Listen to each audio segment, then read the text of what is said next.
Disponible jusqu'à la fin du mois de juin, au tarif incroyable de 13 990 €, la Chevrolet Cruze débarque en Europe avec la ferme intention de se faire une place sur le marché des berlines moyennes. Outre son excellent rapport qualité-prix, l'américaine jouit d'un grand confort et d'un équipement de série particulièrement complet.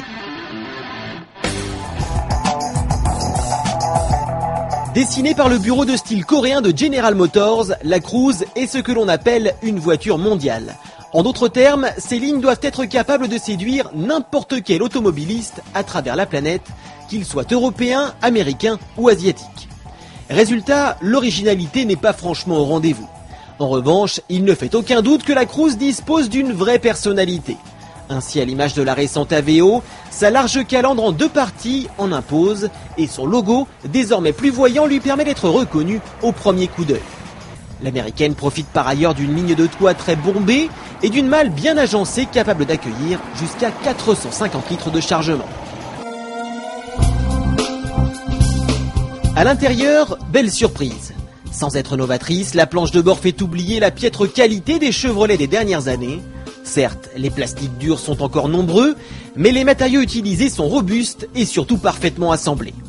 Grâce au siège réglable en hauteur, la position de conduite se trouve aisément, tandis que le large pare-brise renforce l'impression d'espace. Mais là où la Cruze fait fort, c'est au niveau de son équipement de série, qui comprend notamment un contrôle de trajectoire, une connexion USB, un lecteur CD MP3, une climatisation manuelle, une boîte à gants réfrigérée ou encore un radar de recul. Une dotation très complète qui devrait faire oublier le léger manque de place accordé aux passagers arrière. En effet, bien que confortablement installés, ces derniers n'ont pas autant d'espace qu'à bord d'une Skoda Octavia. Lors de notre essai réalisé dans le nord-ouest de l'Espagne, nous avons pu prendre en main la version 2 litres VCDI de 150 chevaux, un moteur diesel déjà utilisé sous le capot du Chevrolet Captiva.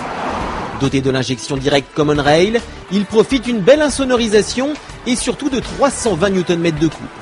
De quoi lui permettre de relancer sans encombre les 1427 kg de la Cruze. Néanmoins, il conviendra de ne pas trop souvent descendre sous la barre des 1800 tours minute afin d'éviter un manque de souffle plutôt désagréable. Dès les premiers tours de roue, le constat est clair, la Cruze est avant tout taillée pour la route. Chevrolet a en effet choisi de typer sa berline confort au détriment du dynamisme. Les imperfections de la chaussée sont filtrées avec beaucoup d'aisance et il fait vraiment bon être au volant de l'américaine, d'autant que sa belle insonorisation vous permet de voyager dans un certain calme. Sa tenue de cap est qui plus est de qualité, nul besoin par conséquent de rectifier en permanence votre trajectoire lors des longues lignes droites.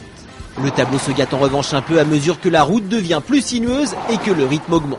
Dès lors, le manque de réactivité de la direction, couplé à des suspensions un peu souples, a pour effet de rendre la conduite moins précise. Rien de franchement alarmant, mais assez tout de même pour nous inciter à reprendre une allure plus conventionnelle. Disponible jusqu'à fin juin à partir de 13 990 €, soit le prix d'une citadine bien équipée, la Chevrolet Cruze est une véritable affaire pour qui souhaite acquérir une familiale à la fois confortable et richement équipée.